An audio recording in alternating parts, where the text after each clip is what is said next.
আসসালামু আলাইকুম, welcome to রুকসানাস kitchen. আজকে আমি বানিয়ে দেখাবো সিঙ্গাড়া রেসিপি। তো চলুন বানিয়ে নেওয়া যাক সিঙ্গাড়া। সিঙ্গাড়া বানানোর জন্য আমাদের এখানে লাগছে একটু সামান্য পরিমাণে বুট, যেটাকে আমরা রাত্রেবেলা ভিজিয়ে রেখে দিয়েছিলাম। এখন সকালবেলা এটা একেবারে রেডি হয়ে গেছে। তারপর আমরা এখানে নিয়ে নেব 3টা মিডিয়াম সাইজের আলু, এবং যেটাকে খুব ছোট্ট ছোট্ট পিস করে আমি কেটে নিয়েছি এখানে। এবং তারপর এই বুট আর আলুগুলোকে একসাথে মিক্সড করে একটা পাত্রে পানি দিয়ে এবং পরিমাণ মতো লবণ দিয়ে এটাকে সিদ্ধ করে নিতে হবে। এখানে কিন্তু একটা কথা বলে রাখি, যারা লবণের পরিমাণ ঠিকমতো বুঝতে পারেন না তারা লবণটা কম দেওয়ার চেষ্টা করবেন, কারণ লবণ বেশি হয়ে গেলে তখন আবার অনেক সমস্যায় পড়ে যেতে হবে। পরিমাণ যদি ঠিকঠাক দিতে না পারেন সবসময় মশলাপাতি কম দেওয়ার চেষ্টা করবেন। তো এখানে আমার পরিমাণ মতো যদি আপনারা নেন তাহলে 1.5 চামচ লবণ দিয়ে দেবেন এবং এটাকে সিদ্ধ করতে বসিয়ে দেবেন। তারপরে মেইন জিনিসটা হলো ডো বানানো।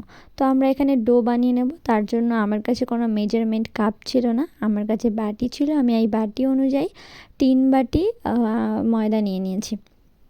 তারপর এখানে দিয়ে দিচ্ছি পরিমাণ মতো লবণ। আর এখন আমরা দিয়ে দেব রান্নার তেল, সাদা তেল, যেটা আমি হাতে করে অনেকটা পরিমাণে দিয়ে দেব। এই তেলটাই দেওয়ার কারণে সিঙ্গাড়ার টা মুচমুচে হবে। একেবারে যে সিঙ্গাড়াটা মুচমুচে হয় এটা এই তেলটারই কারণে। আপনারা চাইলে ঘিও দিতে পারেন। আমার ঘি বাড়িতে শেষ হয়ে গেছিলো, সেই জন্য আমি তেল দিচ্ছি। তেলটা ততক্ষণ অবধি দিতে হবে যতক্ষণ না মুঠো করার পরে এরকম একসাথে ডলা হয়ে যাবে, ততক্ষণ অবধি। যদি মুঠো করার পর এটা ডলা না হয় তাহলে ভাববেন এটা এখনও হয়নি। আবারও তেল দিয়ে ততক্ষণ অবধি মাখাতে হবে, যতক্ষণ না এরকম হাতে মুঠো করলে ডলা হয়ে যায়। তারপর একটু একটু করে, সামান্য একটু একটু করে পানি দিয়ে আমি ময়দাটাকে মাখিয়ে নেব। তো চাইলে 10 বার 15 বারও দিতে পারো। সাপোজ আমি বলছি জাস্ট, মানে 2 বার 3 বার তো দিতেই হবে। কম কম করে একটু একটু করে পানি দিয়ে ময়দাটা মাখানোর চেষ্টা করবেন, নয়তো ময়দাতে বেশি পানি পড়ে গেলে খুবই সমস্যা। আবার ময়দা বেশি মাখাতেও হয় না, এটাকে একটু ঢেকে রেখে দিলেই ব্যাস এটা হয়ে যায়।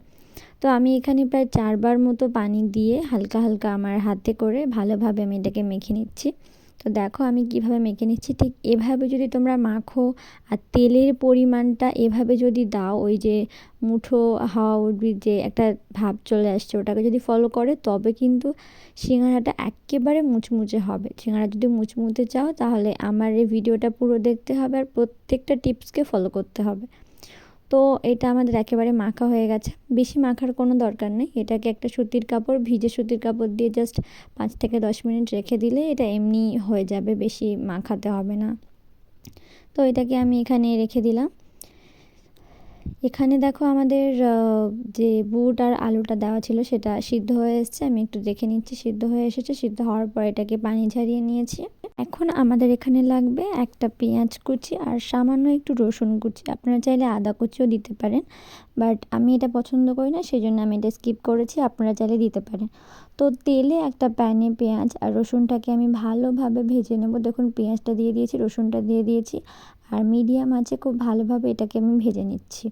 তো যখন ভালো করে ভাজা হয়ে যাবে তখন আলুটা দিয়ে দেবো এবং সঙ্গে একটু হলুদের গুঁড়ো আর একটু লঙ্কার গুঁড়ো দিয়ে দেবো। দিয়ে ভালোভাবে মাখিয়ে ব্যাস জাস্ট 5 মিনিট একটু ভালোভাবে ভেজে নিয়ে সামান্য একটু পানি দেবেন। দিয়ে ভালো করে এটা ভেজে নিয়ে একটু জাস্ট মাখা মাখা টাইপের একটু করে নেবেন, একটু মাখা মাখা টাইপের, তাহলে খেতে একটু ভালো লাগে। কেননা দোকানের সিঙ্গাড়াগুলো এরকম মাখা মাখাই হয়। তো দেখুন আমাদের এটা একেবারে রেডি হয়ে গেছে। আর এখানে আমি চলে আসবো আমাদের দইয়ের কাছে, যেটা আমাদের সিঙ্গাড়ার শেপ দেওয়ার পালা। এটাকে সামান্য একটুখানি বাস মানে 2-3 বার মতো একটুখানি জাস্ট একটু মথে নেব। তো দেখো আমি 2-3 বার এটাকে একটু মথে নিচ্ছি। তো এখন এটাকে আমি একটু লম্বা করে নেব, হাতের মাঝখানে লম্বা। অনেকে চাইলে এটা সাইড থেকে কেটে কেটে গোল করেও নিতে পারো, বাট আমি এভাবে করি, আমার এটাতে বেশি সুবিধা হয়। তোমরা চাইলে আমার মতো করতে পারো বা ছিঁড়ে ছিঁড়ে গোলও করে নিতে পারো। একটা লম্বা শেপ করে ছুরি দিয়ে আমি জাস্ট সমান সমানভাবে কেটে নিচ্ছি। তোমরা তোমাদের ইচ্ছা মতোই করতে পারো। কেটে নেওয়া হয়ে গেলে ওপর থেকে সামান্য একটু ময়দা ছড়িয়ে এগুলো ছাড়িয়ে নেব। তো দেখো ময়দা দিয়ে দেওয়ার পরে এটা কত সুন্দর ছেড়ে গেল। তো এবারে আমরা এটাকে একটা ডেকচিতে নিয়ে নিয়েছি, মানে মিক্সিং বলে নিয়ে নিয়েছি। তো তারপরে এগুলোকে বেলার পালা। সিঙ্গাড়ার মানে বালা যে রুটিটা হয় সেটা কিন্তু লম্বা হয়, আমরা অনেকে জানি বা অনেকে জানি না। এটা একবারে লম্বা করতে হবে, যে সামান্য একটু চওড়া হবে আর লম্বা করতে হবে। দেখুন আমি কিভাবে বেলছি, এরকম প্রত্যেকটা রুটিগুলোকে আমরা বেলে নেব আগে। রুটিটা আমার বেলা হয়ে গেছে, দেখো এইরকম শেপে রুটিটা বেলতে হবে। তো রুটিগুলো আমার বেলা হয়ে গেছে, সব রুটিগুলোকে আমি বেলে নিয়েছি। এবার সিঙ্গাড়ার শেপ দেওয়ার পালা। সিঙ্গাড়াটাকে আমি দুটো ভাগে ভাঁজ করে নিয়ে একটা মাঝখানে যে দাগটা হয়ে গেছে সেটা দিয়ে মাঝখান বরাবর কেটে নেব। এই শেপটা কিন্তু ভালোভাবে লক্ষ্য করবেন, নয়তো সিঙ্গাড়ার শেপটাই ভালো হবে না। তো হাফ অংশটাকে আমি হাতে নিয়ে নিচ্ছি, আর এভাবে হাতের সাহায্যে এক পাশটা মুড়ে একটু পানি দিয়ে এরকম চোঙের মতো করে নিচ্ছি। এটা খুব ইজিলি চোঙের মতো করতে পারবে। চোঙের মতো হয়ে যাওয়ার পরে এখানে আমি পুর দিয়ে দিচ্ছি। আর খুব ভালো করে এটাকে লক্ষ্য করে দেখে নিন কীভাবে আমি এটা মুড়ছি। তো এই যে আমি পুরটাকে দিয়ে দিলাম। এবার এই যে বাইরে যে চোঙের মতো হয়ে রয়েছে, এখানে পুরো বাইরেটাতে আমি পানি দিয়ে দেবো, পিছনের দিকেও সামান্য একটু পানি দিয়ে দেবো, এবং ডান হাত দিয়ে সামান্য একটু ভাঁজ দিয়ে চেপে দেবো। কত সিম্পল! যারা পারে না তাদেরকে আমি বলবো অবশ্যই একবার বাসাতে ট্রাই করবে, অ্যান্ড কমেন্ট করতে তো একেবারেই ভুলবে না। টেস্টটা কেমন হয়েছে সেটাও জানাবে। দেখো আমি আরও একটা দেখিয়ে দিচ্ছি কীভাবে করবে। ব্যাস এরকম উল্টা সাইড করে পানি দিয়ে চোঙের মতো করে নিচ্ছি আমি। তারপর এর মধ্যে পুর ভরে দিচ্ছি। এই যে আমাদের পুর দেওয়া হয়ে গেছে, এবং চারিদিকটা আবার পানি দিয়ে নিচ্ছি। পিছনের দিকটাতেও একটু পানি দিয়ে দিচ্ছি, দিয়ে পিছনের দিকটা জাস্ট একটু ভাঁজ করে নিয়ে ব্যাস চাপা দিয়ে একদম মুখটা বন্ধ করে দাও, হয়ে গেল কমপ্লিট। তো সব সিঙ্গাড়াগুলো আমি এবারে রেডি হয়ে গেছে। এবার তেলে আমি একটার পর একটা ছাড়ছি। এখানে বলবো মিডিয়াম আঁচে রেখে, মানে তেলটা না বেশি গরম করতে যাবেন না, আপনারা একটু কম গরমে ছেড়ে দেবেন। আসলে ভিডিও করার জন্য আমার একটু বেশি হয়ে গেছিলো। আর এখানে যখন আপনারা সিঙ্গাড়াটাকে উল্টাবেন না, ছোটো কাঁটা চামচ ইউজ করবেন, কেননা ওই বড় যে ঝাঁঝরি টাইপের যেগুলো হয় আমরা তেলে ভাজা করার সময় ইউজ করি, ওগুলোতে তেল ছিটকে পড়ার সম্ভাবনাটা একটু বেশিই থাকে।